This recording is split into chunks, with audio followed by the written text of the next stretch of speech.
a la hora de estudiar historia es justamente los contextos, ¿no?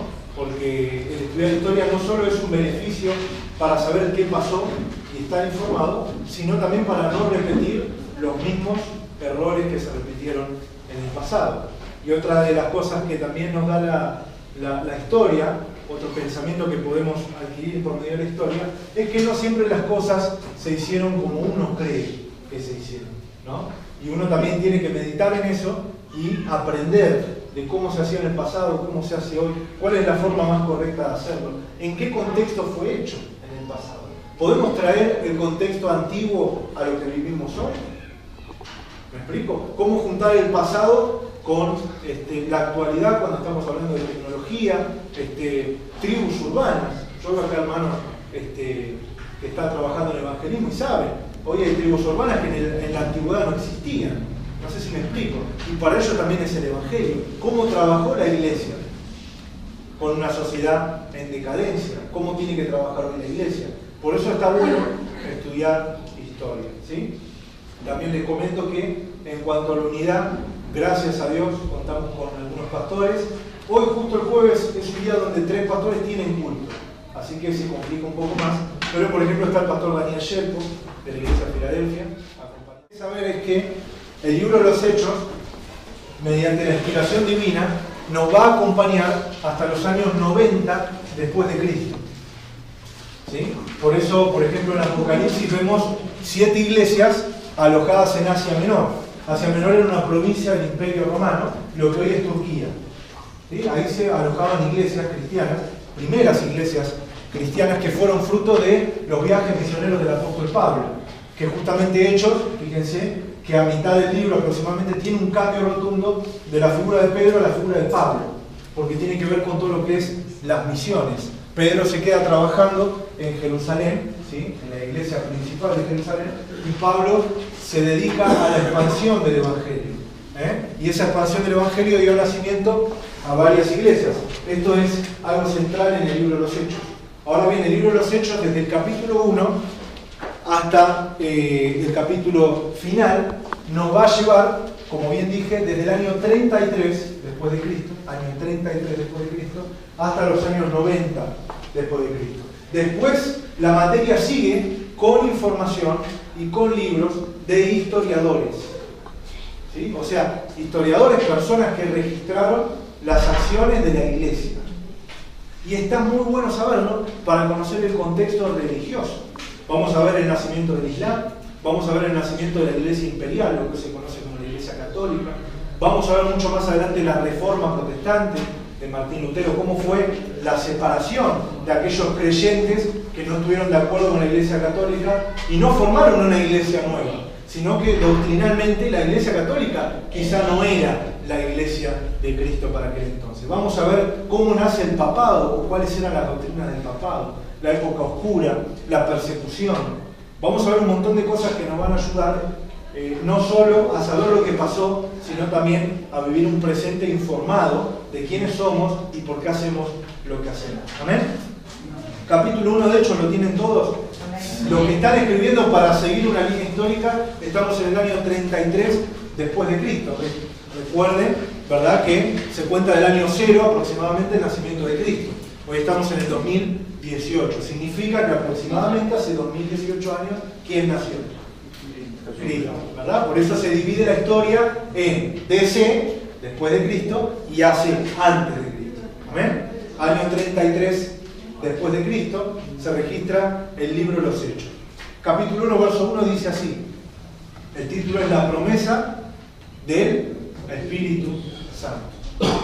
O sea que la iglesia que va a nacer en el libro de los Hechos, que no existía en los evangelios, ¿sí?, que va a nacer ahora en Hechos capítulo 2, está fundamentada sobre una promesa. Es decir, la iglesia no fue una corporación humana, porque ahora vamos a ver de qué se trata la promesa. La iglesia por sí sola, humanamente, no se puede mantener. La iglesia es algo sobrenatural. Aunque está formada por hombres, y aunque estamos en un lugar físico, la iglesia es sobrenatural. La Biblia dice que la iglesia es el cuerpo de Cristo, ¿o no? La Biblia dice que la iglesia es luz. La Biblia dice que la iglesia es la columna y el baluarte de la verdad en el mundo perdido. Entonces la iglesia tiene connotaciones sobrenaturales porque tiene una intervención sobrenatural. No fueron 12 hombres que se juntaron y dijeron vamos a formar una iglesia, como si fuera una institución. Eso tiene que estar claro, porque a la hora de juzgar y a la hora de ver historia, en lo primero que caemos es ¿y cómo cree que pase esto o que no pase aquello si la iglesia son todos hombres? Si la iglesia está fundamentada por hombres. Ese es un argumento de parte del ateísmo. Las falencias de la iglesia vienen de la humanidad, vienen de la intervención humana. Pero ahora nosotros creemos en la fe cristiana que hubo una intervención divina que tiene que ver con una promesa que se registra en Hechos capítulo 1.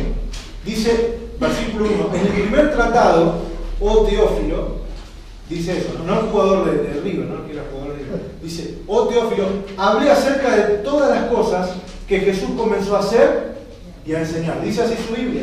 Amén. Bien. Jesús comenzó a hacer y a enseñar. Ahora, para que ustedes participen un poco más, piensen. ¿En qué libro hallamos, o en qué libros, en plural, hallamos las cosas que Jesús comenzó a hacer y enseñar? ¿En dónde? Lucas, por ejemplo. Mateo, Marcos. Ahora, como está en primera persona el relator, dice en el primer tratado, te hablé acerca de las cosas que Jesús comenzó a hacer y a enseñar. ¿Quién está hablando? Bueno, el escritor de Hechos, si quieren anotarlo, es Lucas. ¿Sí? Lucas es un discípulo muy ferviente de Pablo. De hecho, va a ser el último discípulo que acompañe a Pablo antes de su muerte. Lucas se estima que nació en Antioquía. Antioquía fue la ciudad que albergó la primera iglesia de judíos y gentiles. O sea, no sé si usted lo sabe, pero la iglesia en sí, cuando nace, eran todos judíos. Y el problema que tuvo la iglesia, el centro del problema que tuvo la iglesia, que desencadenó, ahora lo vamos a ver más adelante, en el Concilio de Jerusalén, Hechos capítulo 15, fue el problema de los judíos permitiéndole entrar a los gentiles, a los que no eran judíos, a la iglesia. O sea que siempre en la historia existió el exclusivismo dentro de la iglesia. Es decir, un grupo que comparte una misma lengua, una misma forma de hacer las cosas o una misma nacionalidad, impidiéndole a otros grupos distintos la entrada a la iglesia. O sea que fue muy fuerte ese cambio, y los primeros capítulos de Hechos trata de eso, ese cambio de dejar entrar, permitir entrar a aquellos que no eran judíos entre nosotros. Y esa mentalidad todavía existe hoy a veces en nosotros. Es decir, quién entra y quién no, quién es santo de Dios y quién no. ¿Quién merece a Dios por lo que hace y quién no merece a Dios? Y cuando estamos condicionados con ese tipo de ideas, es muy difícil predicar el Evangelio. Porque usted empieza a predicar el Evangelio con agrado y con preocupación para los que usted cree que se deben salvar. Pero ¿qué hay de aquellos que usted cree que no merecen? Eso pasaba en la iglesia de Jerusalén, en la iglesia primitiva judía. Esa es la lucha que van a tener, ¿sí? Por eso se registra que Antioquía es el lugar, ¿no?, donde se funda la primera iglesia formada por judíos y por no judíos, por griegos, ¿sí?, por romanos. Miren qué importante, eso lo vamos a ver más adelante. Ahora, lo que debemos saber también es que Teófilo era una eminencia griega, era un hombre griego, el mismo nombre lo dice. Teo significa Dios, Filo es amor, entonces tenía un nombre característico cristiano, pero él era griego, ¿sí? Y usted tiene que saber que el Nuevo Testamento fue escrito en griego, ¿sí? Eso es fundamental que lo sepamos a la hora de estudiar también para entender el contexto. El Antiguo Testamento está escrito en hebreo y el Nuevo Testamento está escrito en griego. Lucas escribe el Evangelio de Lucas, donde registra los actos y las enseñanzas de Jesús. Ahora, hay una diferencia entre el Evangelio de Lucas y los otros evangelios. El Evangelio de Lucas es mucho más detallista, ¿sí? Es mucho más detallista, es mucho más informativo. ¿Por qué? Porque tiene que ver con que los griegos no podían recibir un escrito inferior a, por ejemplo, los escritos de Platón, los escritos de Aristóteles. Tenían otra mentalidad. A un griego no le podías escribir, ¿verdad?, un cuento abreviado o una narración abreviada. Tenías que ser muy detallista. Y Lucas, que hablaba griego, ¿sí?, era aparte de doctor, era médico Lucas, si también lo quieren apuntar, era historiador. Era una persona que se dedicó a juntar y hacer un rejunte, no solo de las enseñanzas de Jesús, sino también de sus hechos, de los actos. Y también es muy importante entender esto porque tiene que ver con la naturalidad de la iglesia. Jesús no enseñaba solamente. Jesús enseñaba y ¿qué más? Y hacía. No existe en la Biblia un Jesús que hace y no enseña, y tampoco existe un Jesús que enseña y no hace. Y esto tiene que ver con la naturalidad de la iglesia. La iglesia enseña, se capacita como lo estamos haciendo hoy, pero también tiene que hacer. Una iglesia está viva cuando enseña y hace. No cuando hace y no enseña, ni cuando enseña y no hace. Por eso la Biblia dice que no tenemos que ser tan solo oidores, sino también hacedores de la palabra. Esto se trata de recibir y poner por obra, ¿no? De gracia reciben hoy, de gracia den. Hoy están recibiendo un instrumento para poder contestar y para poder informar también a aquellos que piden, ¿no? Que nosotros también digamos o les contemos o les informemos de lo que pasó. Saltamos un poquito, versículo 3, Hechos capítulo 1, versículo 3. Dice: a quienes también después de haber padecido, se presentó vivo, está hablando de Cristo, se presentó como vivo, con muchas ¿qué? Pruebas indubitables, apareciéndose durante 40 días y hablándoles acerca del reino de Dios. Y estando juntos les mandó que no se fueran de Jerusalén, sino que esperasen la promesa del Padre, la cual les dijo: oíste de mí. O sea, acá hay algo que tiene que quedar claro, y quedó claro en los primeros siglos de la iglesia. La resurrección de Cristo no fue un hecho que solamente se concede por la fe. La resurrección de Cristo tenía argumentos históricos y válidos para que haya existido realmente, se crea o no en Dios. ¿Sí? Por eso Lucas, sabiendo que habla con un griego, y los griegos no solo piden conocimiento, sino que también piden pruebas. Lo que es raro, porque hay una contradicción en los griegos que después vamos a ver en Hechos 18. Y es que tienen una mezcla entre filosofía, donde está el argumento del conocimiento y del mucho saber, con una mezcla de misticismo. Fíjense que cuando Pablo lleva a Atenas, ¿sí? Que eso es lo que vamos a ver después, Atenas era una ciudad plagada de altares y de dioses diversos. ¿Sí? Los griegos tienen la idea del Olimpo, la creencia del Olimpo, de los dioses del Olimpo. Pero a la vez, los griegos dieron el nacimiento al conocimiento, al estudio, mediante sus filósofos, mediante las escuelas griegas. Entonces tienen esa lucha o ese contrapunto. Por un lado pueden caer en el misticismo, pueden caer en la idolatría, pero por otro lado pueden tener conocimiento como ningún otro. Ese es un contrapunto que ellos tienen. Por eso Lucas les registra y les remarca que hay situaciones, que hay escritos y que hay pruebas de que Jesucristo se apareció vivo. Esto no es solamente una cuestión de fe, es una cuestión histórica. Amén. Para la iglesia, que somos nosotros, ¿cómo recibimos el Evangelio? ¿A través de pruebas? No. ¿Por medio de la fe o no? Se predica el Evangelio y uno cree por fe. Ahora, también ustedes tienen que saber que hay argumentos históricos para aseverar la resurrección de Cristo. Y eso tiene que ver con el contexto. En primer lugar, por ejemplo, ¿quiénes fueron los primeros que vieron a Cristo y la tumba vacía? ¿Se acuerdan? Mujeres. En aquella época, poner a una mujer a contar algo era totalmente descabellado, porque era una sociedad totalmente machista, donde la mujer estaba hasta por abajo del perro. Entonces, ¿por qué los evangelios relatan que las mujeres son testigos de la resurrección de Cristo? O sea, si alguien quisiera inventar que Cristo resucitó, nunca pondría de testigo mujeres, porque la sociedad nunca les iba a creer. Primer argumento histórico. ¿Me van siguiendo? Segundo argumento histórico, los enemigos de Jesús nunca dijeron que era mentira que Jesús resucitó. Lo que la Biblia relata es que dijeron: vamos a pagarle a alguien o vamos a inventar que alguien tomó su cuerpo y se lo llevó.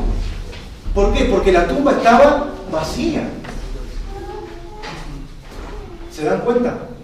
Tercer argumento, uno de los principales fariseos, llamado José, uno de los principales fariseos, fue aquel que dispuso de la tumba y fue aquel que también testificó luego de la resurrección que la tumba estaba vacía. Uno de los principales enemigos del Evangelio y de las creencias cristianas. Y podemos seguir así toda la tarde. ¿no? Otro argumento histórico es la defensa de estos cristianos ante filo de espadas y ante muerte de que había una resurrección. Usted imagínese que yo me pongo de acuerdo con usted en inventar que el apóstol, que Pablo, por ejemplo, el pastor Pablo, se fue al cielo, desapareció. Entonces nos ponemos de acuerdo y decimos, vamos a hacerle creer a la sociedad que Pablo es un nuevo apóstol que viajó al cielo y está allá, ¿no? Y nos empiezan a perseguir, como pasaba en aquella época, nos amenazan de muerte y al fin y al cabo ya no está por crucificar. Hermano, con todo respeto, yo digo la verdad, no, Pablo está ahí encerrado, sáquenlo de ahí, a mí no me maten, no sé si me explico. Entonces, si el Evangelio era un invento humano, ante las amenazas y el peligro, hubiesen rechazado la idea de que Cristo resucitó, hubiesen dicho la verdad y hubiesen salvado sus vidas, ¿no? Y podemos estar hablando de los argumentos a favor de la resurrección de Cristo. Lo que tenemos que entender es que Lucas, lo que registra Teófilo, son pruebas. Como Juan y Pedro cuando testifican y dicen, vimos su gloria como la gloria del unigénito del Padre, ¿no? Lo que estos ojos vieron, estas manos palparon, ellos estaban seguros de lo que creían. Por eso es que no hay ningún problema al estudiar, y no hay ningún problema al predicar, y no hay ningún problema en que la iglesia esté en la sociedad. La verdadera iglesia tiene una convicción tan grande que nada puede aseverar y nada lo puede hacer dudar de que Cristo resucitó, porque también es una convicción. Amén. Es una convicción demostrada, no solo en la Biblia, sino con hechos históricos. Vamos a seguir un poquito más adelante, capítulo 1, versículo 8. Y aquí es donde nos vamos a centrar. Repaso para el pastor y los que recién también llegaron. Estamos en el año 33 después de Cristo, Hechos capítulo 1, verso 8. ¿Con qué tenía que ver el poder? ¿Con qué tenía que ver esa promesa? Dice el 8, fíjense lo que dice su Biblia. Pero recibirán poder cuando haya venido sobre ustedes, ¿quién? El Espíritu Santo. Y me serán testigos en Jerusalén, en toda Judea y Samaria y hasta lo último de la tierra. Amén. O sea que la iglesia iba a recibir un poder, era la promesa del Espíritu Santo, para algo. Vuelvo a repetir, la iglesia iba a recibir un poder para algo, no por algo. No es que solamente recibimos el poder de Dios por fe, o por conocer, o por venir a la iglesia, no, es para. ¿No? La unción no es por, es para. ¿Para qué iban a recibir poder? ¿Para qué necesitaban esa promesa? ¿Para hacer qué? Testigos. O sea que no solamente esta iglesia se trataba de creer, no solamente se trataba de recibir, no solamente se trataba de que si Juan o Pablo o Lucas habían registrado hechos, sino que se trataba de una iglesia que hacía la voluntad de Dios. No que solamente defendía o que predicaba la voluntad de Dios, sino que también la hacía. La prueba de que el Espíritu Santo está en nosotros es testificar. Y no hablo solamente de predicar el Evangelio, hablo de una vida que testifique, una vida que demuestre que lo que creo, yo realmente lo creo. Por eso acá no hay lugar para una doble vida. La Biblia jamás da lugar a que si recibimos el Espíritu Santo podemos seguir viviendo como querríamos, ¿no? Tampoco hay lugar para que uno diga, bueno, es verdad, Cristo resucitó, nos vamos a juntar y vamos a festejar de Él. Los que se quieran sumar se sumen, y si no, bueno, qué lástima, qué pena. No. Esta iglesia se va a centrar en testificar hacia afuera lo que había pasado. No era una pavada. Ellos habían descubierto la cura contra el cáncer, contra el SIDA. No les iba a dar vergüenza y no se iban a quedar encerrados sin anunciar al mundo el Evangelio de Cristo. Amén. Para eso era el poder. ¿Y por qué le marco esto? Porque entramos en un tiempo, y vamos a entrar después, en un tiempo donde se malinterpretó el poder de Dios. Y se empezó a hacer historias y doctrinas extrañas sobre el poder y nunca se enseñó para qué era ese poder. O sea, no se puede llamar a alguien a recibir poder sin que la persona entienda para qué va a ser ese poder. ¿O usted cree que Dios nos da poder para divertirnos? ¿Usted cree que es así? ¿Funciona así? No, Dios nos dio poder porque nos hizo divertir, nos reímos en el culto. El poder tiene un propósito. Todo lo que Dios hace tiene un propósito. Y siempre tiene que ver con el ajeno, siempre tiene que ver con el otro. Amén. Por eso el prójimo en la Biblia es tan importante. Si yo me centro en recibir poder para mí y porque yo quiero, y porque yo quiero sentir, y etcétera, etcétera, y no me fijo que ese poder tiene un propósito, no sirve. Por eso los corintios después van a ser exhortados en el capítulo 13, ¿no? Mediante el 12 y el 14, es un contexto que habla de los dones y del poder de Dios, el cual no niega que ese poder era benigno y era de Dios.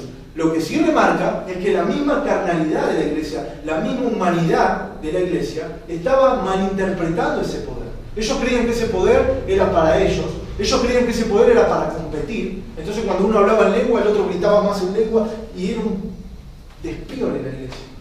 Y Pablo en el medio de esos dos capítulos le dice, el amor. Si no tienen amor, nada son. Tienen todos los dones, pero le falta lo más importante, el amor.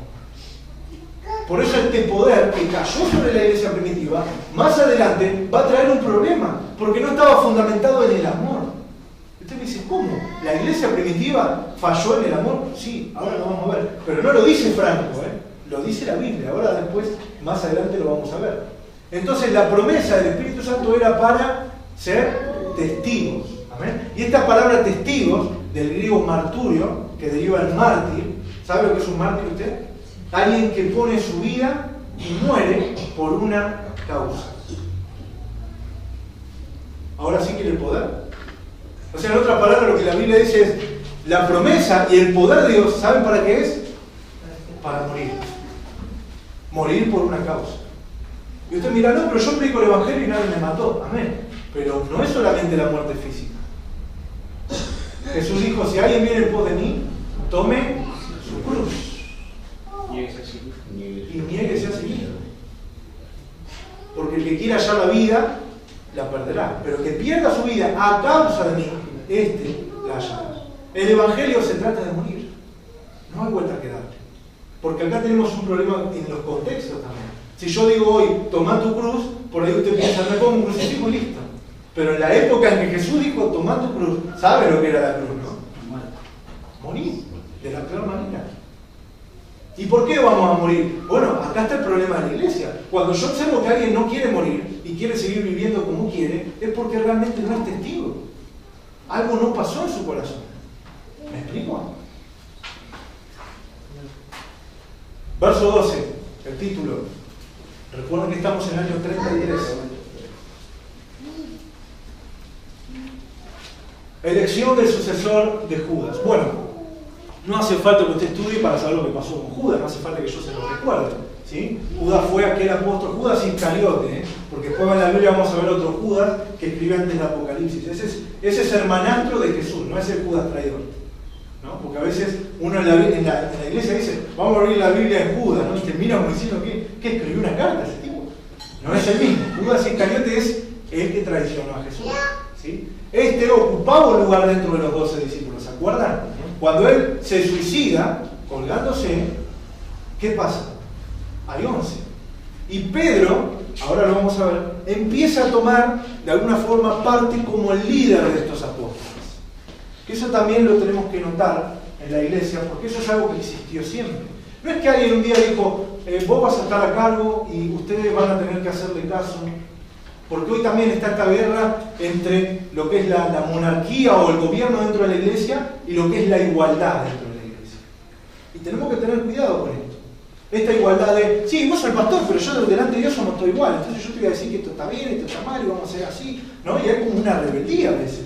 O también está el otro extremo, donde el pastor dice que tienen que hacer todos y no importa si está en la Biblia o no, lo hacen igual porque yo soy el pastor.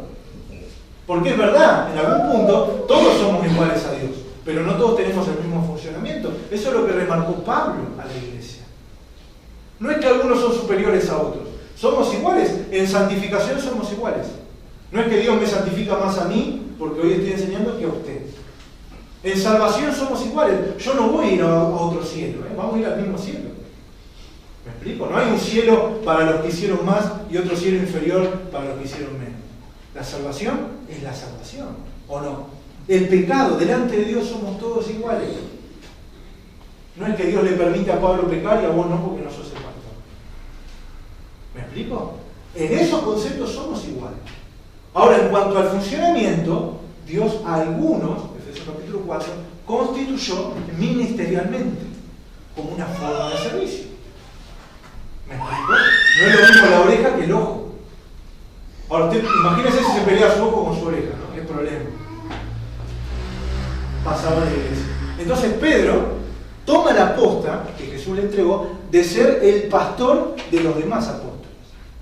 Y usted mira, entonces Dios entregó el poder de la iglesia a un solo hombre. No. Porque si así fuera, Pablo jamás le podría haber dicho delante de todos a Pedro, vos sos un hipócrita. Y eso pasó. Y no pasó en la iglesia acá a la vuelta, pasó en la iglesia primitiva, aquella que nosotros admiramos.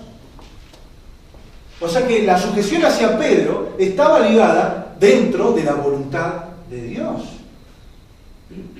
Cuando la Biblia habla de sujeción, habla en el contexto de la voluntad de Dios. Acordados de vuestros pastores, Hebreos 13, donde se habla de la sujeción a ellos, que os hablaron la palabra de Dios. ¿Dice eso la Biblia o no le dice? No habla de una sujeción indiferente, descontextualizada. ¿Saben? Usted no tiene idea, pero cuando empecemos a estudiar historia, se va a dar cuenta que el problema del papado fue ese. El Papa dice A y significa que Dios dice A.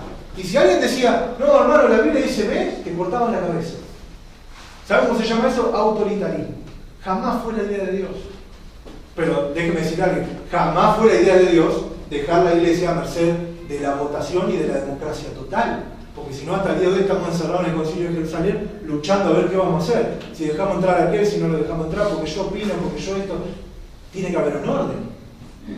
En el Concilio de Jerusalén habló Pedro como apóstol principal, pero el que tomó la decisión, ¿saben quién fue? Santiago, otro apóstol. Porque después vamos a descubrir que la iglesia de Jerusalén, la iglesia principal del cristianismo primitivo, estaba gobernada por 3 personas, no una: Pedro, Juan y Santiago, a los cuales Pablo les rendía cuenta también. Entonces la sujeción unos con otros hacía que la iglesia caminara perfectamente en el amor de Dios y en un orden. ¿Me explico? Elección del sucesor de Judas. Bueno, aquí se elige a Matías. ¿Sí? Usted va a encontrar en la historia a Matías como el sucesor de Judas. Ahora, usted tiene que saber que hay 2 pensamientos correspondientes a esto. Uno es que en realidad el sucesor de Judas espiritualmente para Dios fue el apóstol Pablo. ¿Sí? Y que Judas, Matías, fue elegido antes de la manifestación del Espíritu Santo sobre la iglesia. De hecho, no lo quiero asustar, pero ahí su Biblia dice que Matías fue elegido a través de la suerte. O sea, se juntaron en una ronda y dijeron, a ver quién va a ser el apóstol, y tiraron suerte. Usted dirá, ¿qué elegía? No, pero era la única forma que tenían, porque no tenían todavía el Espíritu Santo. Entonces, cuando vemos en la Biblia que los discípulos hicieron milagros, ¿saben por qué los hicieron? Porque Jesús les delegó poder, no porque el Espíritu Santo hubiese estado en ellos. Es una doctrina que debemos de aprender. ¿Saben por qué el pueblo de Dios, el pueblo de Israel, pereció? Porque no tuvieron al Espíritu Santo. La gente que recibía el Espíritu Santo en el Antiguo Testamento eran los reyes, los sacerdotes y los profetas, no el pueblo común. Por eso es el pueblo que más milagros dio y caían en idolatría, en pecados aberrantes. Vos decís, ¿cómo esta gente que vio tanto poder puede practicar esto? Bueno, por eso, porque no tenían el Espíritu Santo. Y ver milagros a mí me puede sorprender y me puede acrecentar un tipo de creencia. De hecho, si tenemos el Espíritu Santo, el ver milagros sí nos puede acrecentar la fe. Amén. Por eso testificamos los milagros. Pero los milagros en sí, y verlos o participar, no me hacen a mí ser un convertido. ¿Saben cuánta gente recibió milagros y se fue? Y no hablo de la gente que conocemos nosotros. ¿Usted conoce a alguien que fue sano y no participó nunca más en la iglesia? Hay casos, pero también en la Biblia los hay. 10 leprosos vinieron a Jesús. Fueron sanados. ¿Saben cuántos volvieron? 1. ¿Saben cuándo entraron a la tierra prometida? ¿De los judíos? Entonces, esta iglesia no se basaba en los poderes o en lo milagroso. Había detrás una doctrina y un tipo de vida. Y no solamente escondido en la iglesia, ¿no? Porque hoy por ahí vamos a ver el nacimiento de varias sectas que esconden un tipo de vida eclesiástico. ¿Qué me está diciendo? Yo te estoy diciendo que hay gente que viene y te predica de Jesús, pero cuando entras en la iglesia te dicen, te tenés que vestir así, tenés que hacer esto, tenés que no te lo dicen antes. Esta iglesia decía la verdad siempre. ¿Usted qué cree? ¿Que Pedro empezó a predicar, ahora lo vamos a ver, mintiéndole a la gente? No, ¿sabe qué dijo? Arrepiéndanse. La primera palabra que usó Jesús al predicar fue arrepiéndanse. La primera palabra que usa Pedro, después de ser ungido por el Espíritu Santo, es arrepiéndanse. Entonces, dentro de estas dos visiones, respetando la Biblia, se puede creer ambas. Pablo puede haber sido el sucesor espiritual de Judas, tomando el lugar del número 12, pero Matías en ningún lugar de la Biblia dice que se apartó o que no cumplió su misión apostólica. De hecho, en los años 70 después de Cristo, Matías fue apedreado en Jerusalén por defender el Evangelio. Había pobres y había ricos, había esclavos y había libres. Todavía existía la esclavitud. Pero en la iglesia, delante de Dios, eran todos iguales. Porque en el aspecto salvífico y en el aspecto de participar en el cuerpo, somos también todos iguales. Dios no tiene una iglesia para pobres ni una iglesia para ricos. Donde en la iglesia para ricos se dan clases de martes a jueves de cómo prosperar económicamente y cómo hacer crecer tu empresa, ¿no? Y en la iglesia para pobres te enseñan cómo pedir en la calle. No existe eso. En la iglesia para negros, la iglesia para blancos, la historia humana remarca que muchas veces el hombre quiso hacer eso. Esta es la iglesia de los blancos. Estamos hablando del siglo pasado, no hace 30 siglos atrás. La iglesia de los blancos, donde no se permite la participación de los negros y donde creemos que Martin Luther King es una abominación delante de Dios porque ese hombre no puede ser pastor, es negro. Siglo pasado. Donde la iglesia recaudaba fondos para enviar misioneros al África, pero vos, si eras negro, no podías entrar. Eso existió en la iglesia, sí. ¿Por qué? Porque existe el humanismo y porque existe el legalismo. Y porque en vez de ampararnos en la Biblia, nos conviene, por la práctica y demás, tomar el camino fácil. Yo decido cómo debe ser la iglesia, yo decido quién puede entrar y quién no. ¿Podemos hacer eso delante de Dios? ¿Podemos decir que somos superiores a otros ministerios? ¿Podemos ofrecernos a nosotros mismos como mejores iglesias? Nunca escuché la frase, estoy en la mejor iglesia de San Clemente. ¿Qué es la mejor iglesia? Yo puedo estar en una iglesia sana, donde sale la palabra de Dios y demás, pero ¿qué significa estar en la mejor iglesia? Si hay una mejor iglesia, tiene que haber una peor iglesia. Entonces yo estoy creyendo que hay diferentes iglesias, y la iglesia sigue siendo una. La iglesia sigue siendo una. Ahora, cuidado, porque si aquellos muchachos que están allá, que hoy, este fin de semana, van a trabajar evangelísticamente, deciden poner una iglesia, por ejemplo, en una villa, la Villa 31, vamos a suponer, ¿eso los hace peor iglesia? Porque trabajan con un contexto inferior, porque ahí sí no pueden predicar la prosperidad. Una iglesia que se abre, por ejemplo, como se abrieron iglesias en donde están los leprosos, y donde salvo milagros muy fuertes de parte de Dios, esa gente no se va a sanar. ¿Qué son inferiores porque no pueden decretar sanidad, por ejemplo? Entonces, este tipo de ideas son las que tenemos que derribar. La iglesia tiene diferentes funcionalidades. No significa que haya distintas iglesias, o iglesias mayores o iglesias inferiores. ¿Amén? Otra cosa, perseveraban, ¿en dónde dice ahí? En el 42, en el partimiento del pan, ¿en dónde? Y en las oraciones. Escuchen, esto que voy a decir no es una palabra. Imagínense que en este pasaje estemos viviendo ahora. Y vamos a suponer que el muchacho de campera de guerra, mañana va a haber una cruzada, ¿no? Acá, que va a predicar el evangelio acá en la plaza. Vamos a suponer que el muchacho de guerra es Pedro, escuche bien, y predica mañana en la plaza. ¿Saben cuánta gente se convirtió en Cristo cuando Pedro predicó el evangelio? 3.000. ¿Qué hace Pablo mañana con 3.000 personas? Imagínate, yo hoy llegué y estaba a la corrida para comprar la silla o no. Imagínate si te caen 3.000 del día a la noche. Entonces la iglesia hace algo suicida. Escuchen bien. Teniendo 3.000 personas nuevas, ¿saben qué hacen? Perseveran en el partimiento del pan y en la oración. Cuando vos tenés 3.000 personas nuevas, no podés hacerlas volar. Tenés que empezar a hacer actividades, tenés que empezar a visitar, tenés que empezar a moverte porque se te van. ¿Cómo que se te van? Ese es el pensamiento que tenemos nosotros. Ellos frenaban toda la obra y decían, no, vamos a partir el pan. ¿Saben qué es partir el pan en la Biblia? Compartir lo que nosotros más adelante vamos a conocer en 1 Corintios 11 como la Cena del Señor. Lo que hoy manifestamos como la Santa Cena. Entonces ellos tenían un parate donde compartían un tiempo de oración y partían el pan unos con otros para recordar lo que Cristo hacía por ellos. O sea que la espiritualidad de esta iglesia no tenía que ver con las actividades infrenables. Tenía cierto tipo de actividades que tenían que ver con lo evangelístico y la ayuda social que podemos leer, pero también tenía un parate. Decir, bueno, vamos a orar, vamos a buscar la dirección de Dios, vamos a recordar dónde estamos fundamentados, en la muerte y resurrección de Cristo. Eso es compartir la cena, eso es compartir también el pan y el vino. Recordar quién es Cristo, qué es lo que hizo y por qué estamos acá. A ver si, cuidado, a ver si los apóstoles empezaban a creer que estaban ahí como iglesia para sumar gente. No, la iglesia para sumar, la iglesia de multitudes. ¿Qué multitudes? Usted ahora ve multitudes. Cuando venga el tiempo de la persecución, ¿saben cuánto van a quedar? Porque yo puedo mantener mediante métodos mucha gente. El tema es cuánta gente está convertida y no. Cuánta gente le gusta orar y no. Cuánta gente puede partir el pan con conciencia limpia delante de Dios y cuánta gente puede partir el pan sin discernir y sin entender el cuerpo de Cristo. ¿Me estoy explicando lo que voy? Ellos no basaron su fe y su iglesia y el éxito eclesiástico en la multitud.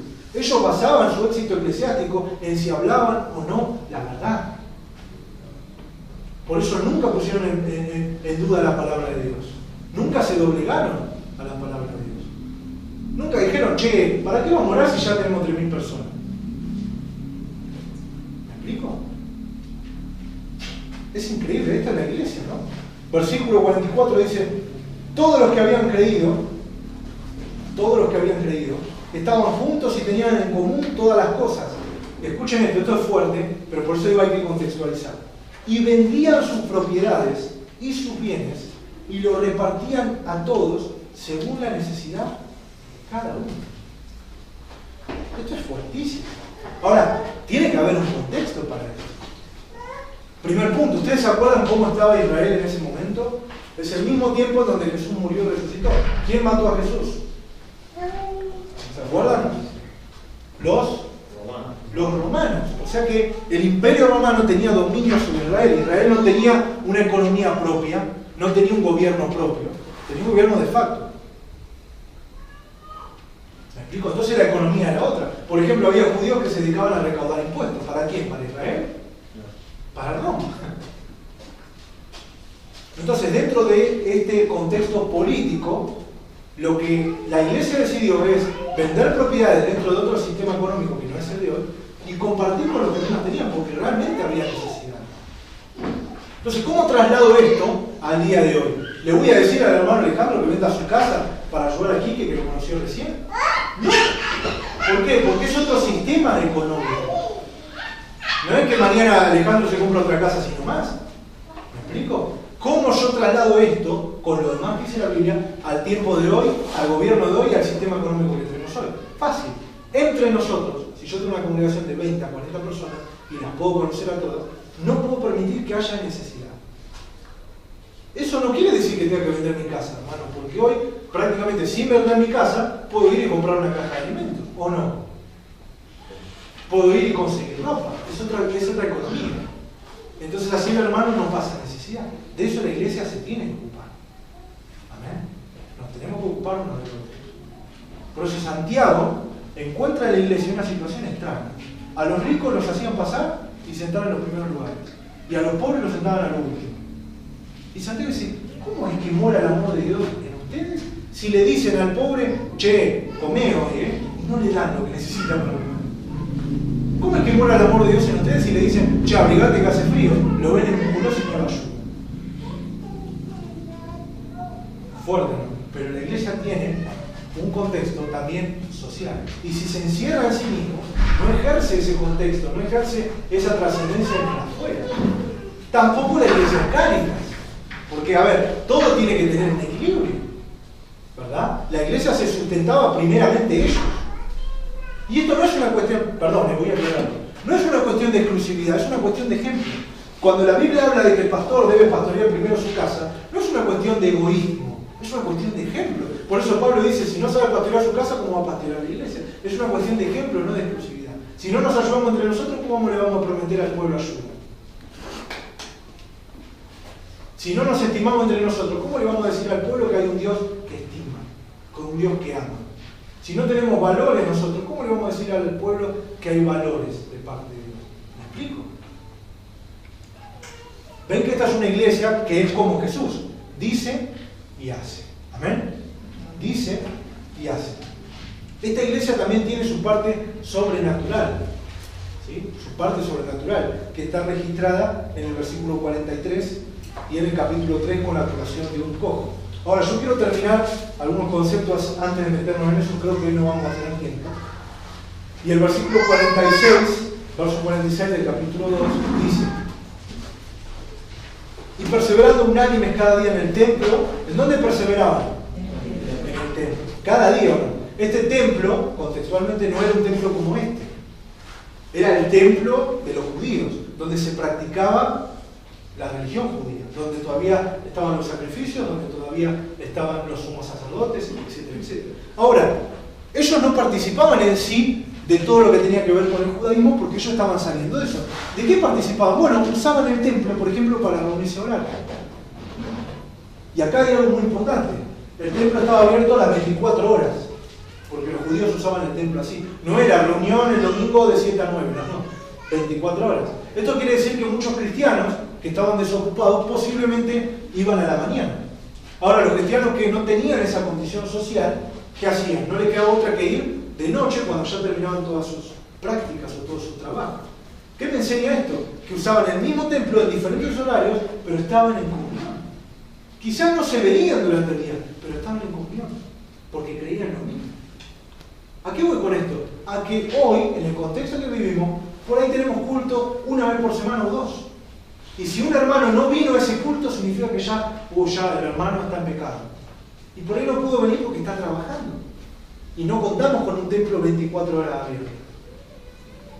¿Me explico? Por eso la espiritualidad no se mide por la asistencia al culto. La asistencia al culto es una necesidad del cristiano. Nunca debe ser una obligación. Porque yo también conozco gente que va todos los días a la iglesia y usted ve su vida, hermano, y no da fruto. Pero en el sistema legalista eso está permitido, porque lo importante es asistir. Estos hermanos no hacían eso. Si usted no asistía, te visitaban y se fijaban por qué no venías. Si no podías venir por trabajo, buscaban otro horario, buscaban otra forma para que busques. Por eso se reunían en la casa también. No había una vivencia templaria, había una vivencia en todo tiempo. En las casas también se reunían. Ahora, si tu vida no cambia en una casa, en un templo, en tu trabajo, en un montón de lados, es porque un problema ahí adentro tuyo no lo tiene la iglesia, ¿me explico? También está esta idea revolucionaria de tiremos los templos porque la iglesia primitiva se reunía en casas. Eso es cierto. Pero ¿por qué se reunían en las casas?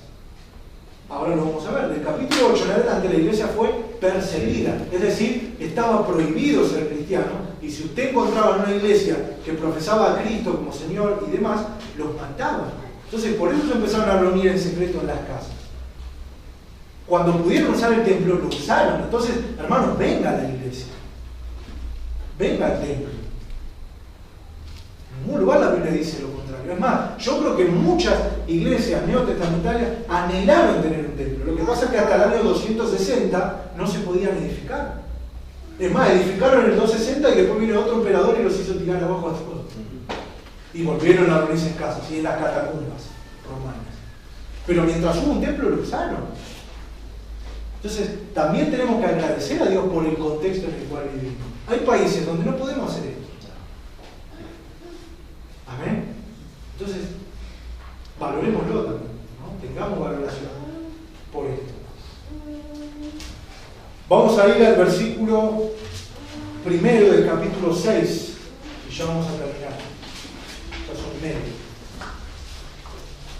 Hechos capítulo 6, verso 1. Y usted puede anotar en el cuaderno ahí, año 35 después de Cristo.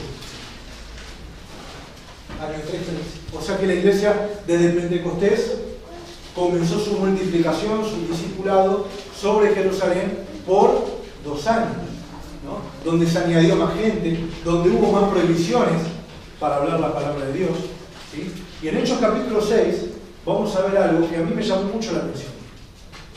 Dice el título Elección de los 7 diáconos. ¿Dice así o no?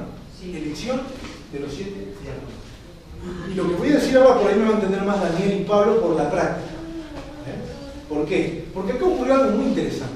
En ningún lugar de Hechos 6 dice que vino una revelación del cielo en donde Dios dispuso del ministerio de los diáconos. No lo dice eso. No lo dice. El nacimiento de los diáconos fue el producto de un error conceptual dentro del trabajo de la iglesia. O sea que fue, obviamente, inspirado por Dios porque los apóstoles tenían el Espíritu Santo, pero tuvo que ver no con una orden del Señor, sino con un error conceptual en la iglesia. ¿Qué significa esto? Que la iglesia primitiva, al igual que hoy, tiene a veces que solucionar problemas a la marcha, o sea, en el momento, y según los problemas sociales. A veces vamos a hacer A y vamos a tener una buena intención a la hora de ayudar, pero vamos a tener que modificarlo porque surgió B. Entonces, a ese trabajo a veces se le llama desorden, equivocación y demás, pero eso tiene que estar. Yo no estoy diciendo hagamos lo que queramos, no, lo que estoy diciendo es si nos vamos a ocupar de lo necesitado, tengamos en cuenta que hay problemas, hay cosas que pueden pasar y tenemos que ver cómo las vamos a solucionar, porque pasan en el momento.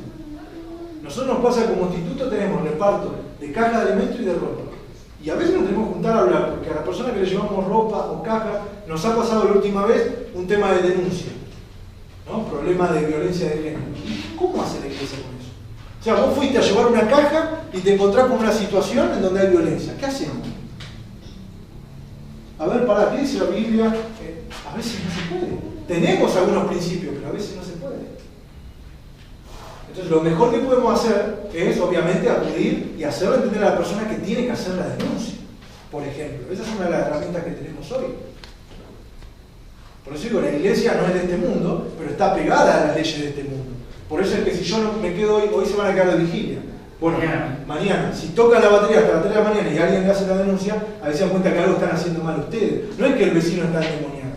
Hay leyes de este mundo que tenemos que respetar. Entonces la iglesia no es de este mundo, pero tiene que sujetarse a las leyes de este mundo. Porque es una cuestión de respeto también. Entonces yo no puedo ir a esa casa y decirle a la mujer, no, pero la Biblia dice que no se separen. Y si la mata a golpes, ¿y a quién le estoy dando ese concepto? Porque la Biblia, hasta donde yo entiendo, la doctrina, hasta donde yo entiendo, es para los cristianos, no es para el mundo. ¿O no? Dale. Hasta hace unos años atrás, la enseñanza era, de los cuales, digo santo, pero se tengo. La enseñanza era, y hay que orar, hermano. Bueno, claro, sí. Y hay que orar. Sí, tenés que orar, pero y orar 2 días y actuar. Claro, porque la situación es en el momento. Y no estoy, porque aclaro, no estoy diciendo que yo voy a hacer que se divorcie, no, pero a ver, tenemos que entender que cuando hay casos de violencia familiar, tiene que haber a veces una separación, no un divorcio, separación momentánea hasta que la situación se arregle. Y ahí tiene que intervenir la ley. ¿Me explico? No nosotros, porque nosotros no estábamos para eso. ¿Me explico a lo que voy? Entonces, hay cosas que te surgen en el momento que tenés que arreglar. ¿Qué pasó en Hechos 6? ¿Por qué me das tanta vuelta, Franco? Bueno, vamos a Hechos 6 y no vamos a estar hasta las 12. Escuchen, la iglesia decidió ayudar y sustentar a las viudas. ¿Dice eso? ¿Vamos a leerlo nosotros? En aquellos días, dice, como creciera el número de los discípulos, hubo murmuración. Qué raro en la iglesia murmuración, ¿no? Hubo murmuración de los griegos contra los hebreos, de que las viudas de aquellos eran desatendidas en la distribución diaria. O sea que acá vemos una distribución diaria de parte de la iglesia a las viudas. ¿Estamos de acuerdo o no? Ahora, esa distribución diaria estaba manchada por el prejuicio judío. Los que distribuían todavía eran judíos, entonces, bienvenido hermano, sí, acá tienes un griego. Yo sé que es griego, después me doy cuenta, en ese momento se dan cuenta quién era griego o no. Sí, acá tiene hermano lo de su viuda. Sí, acá tiene hermano, y lo dejamos para el último, ¿por qué? Porque era griego. Entonces, lo que estaba haciendo la iglesia estaba bien, pero estaba manchado por un prejuicio. Y Dios esto lo nota, hermano. No puede existir esto en la iglesia. ¿Y qué pasó? Los griegos que hicieron, se quejaron. Fueron a los apóstoles, hubo murmuración y dijeron, acá pasa algo. ¿Por qué desatienden a nuestras viudas y atienden con más prioridad a las otras viudas? ¿Ven que problemas que pasaron antes pasan hasta el día de hoy también. Entonces ahí nacieron los diáconos, ¿sí? Que eran varones que fueron elegidos entre la iglesia, que tenían buen testimonio, que estaban llenos de sabiduría, porque tampoco a veces es cuestión de poner un plato de comida.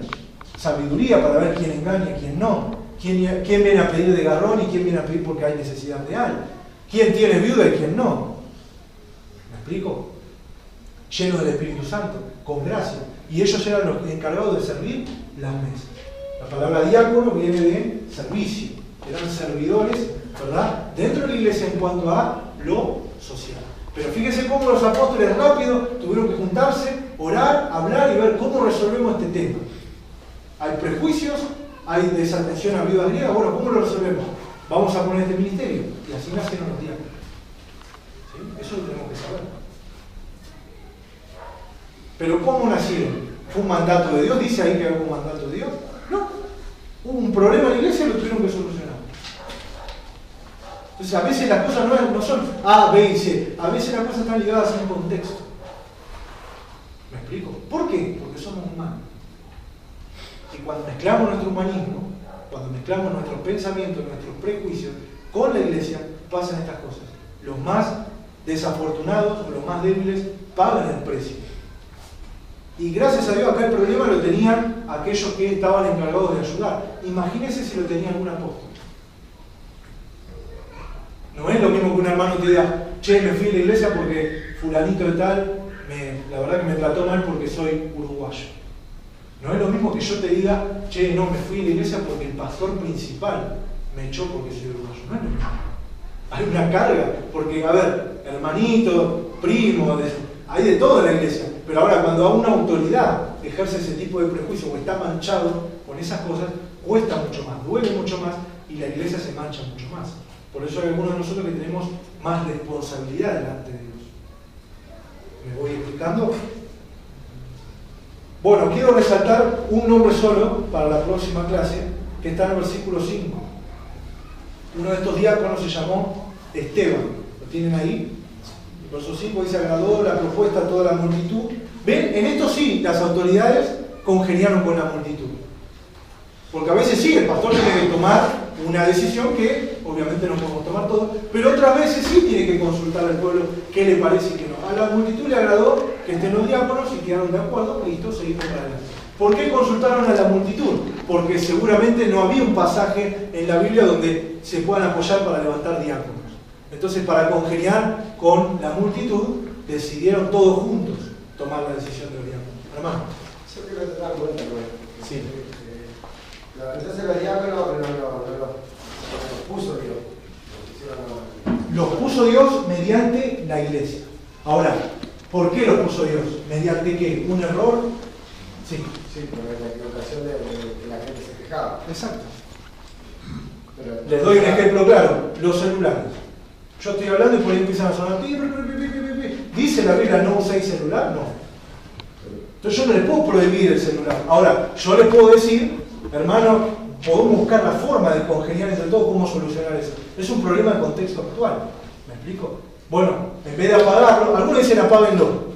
Yo digo, bajemos el volumen, porque si por ahí te llaman o es importante, está apagado, no te vas a dar cuenta. Pero sí bajamos el volumen para no molestar al otro.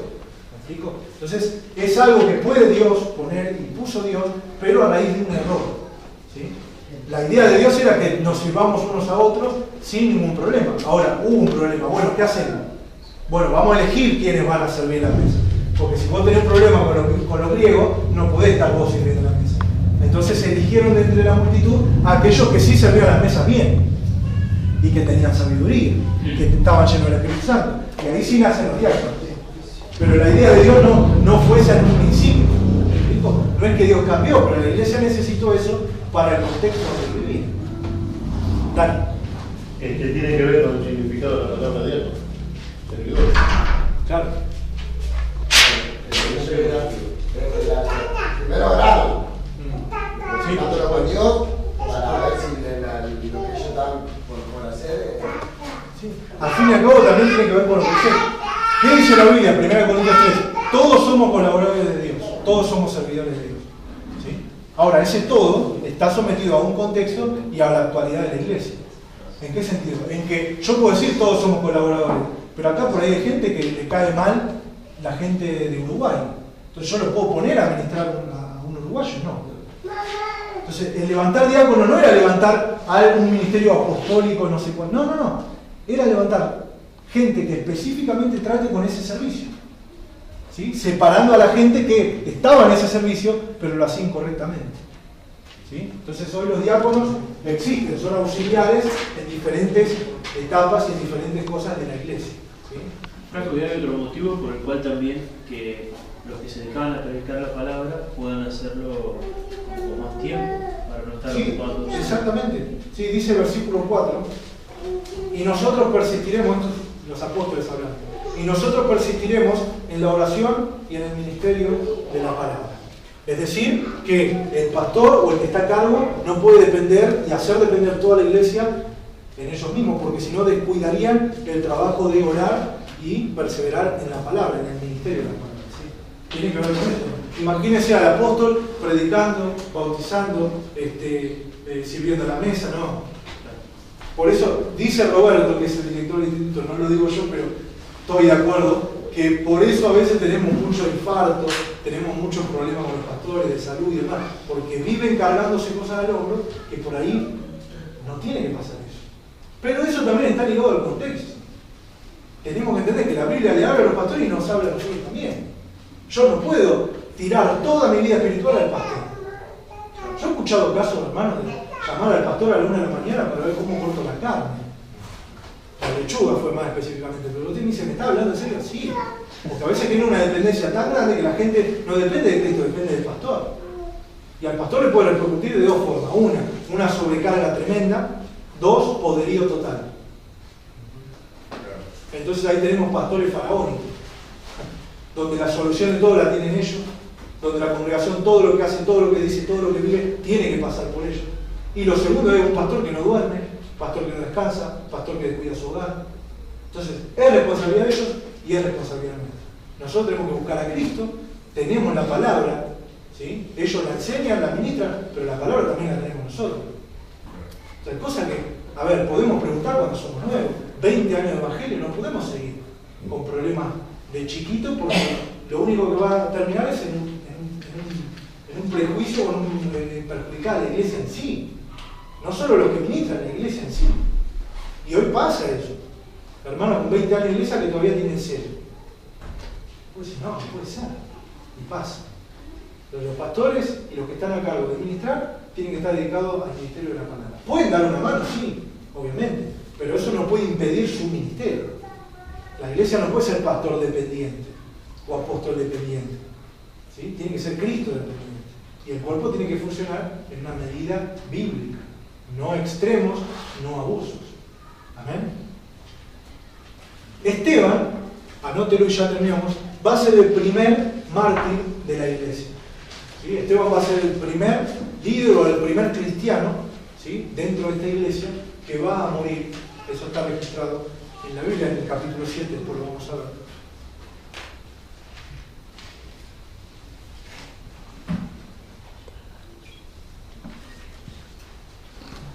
Y quiero terminar con algo.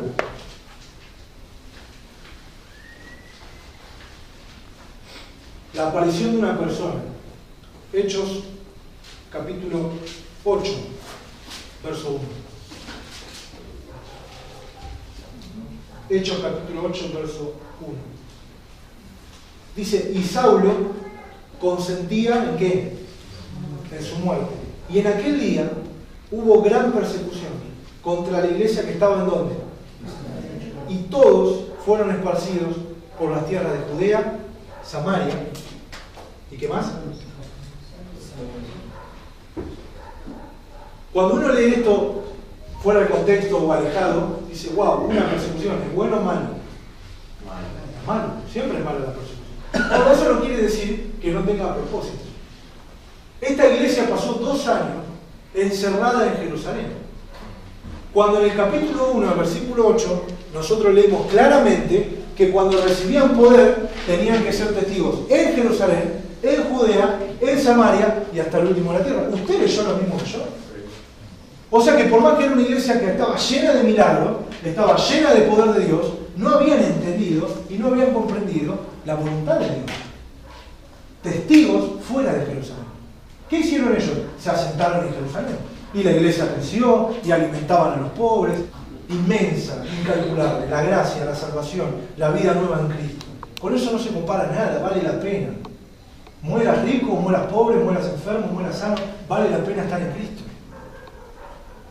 Pero si no entendés todavía el señorío de Cristo, ahí va a haber problemas. ¿Saben qué pasó en Hechos 5? Los apóstoles fueron detenidos porque predicaban la palabra de Dios cuando les había prohibido el Sanedrín que lo hicieran. ¿Saben qué dijeron ellos?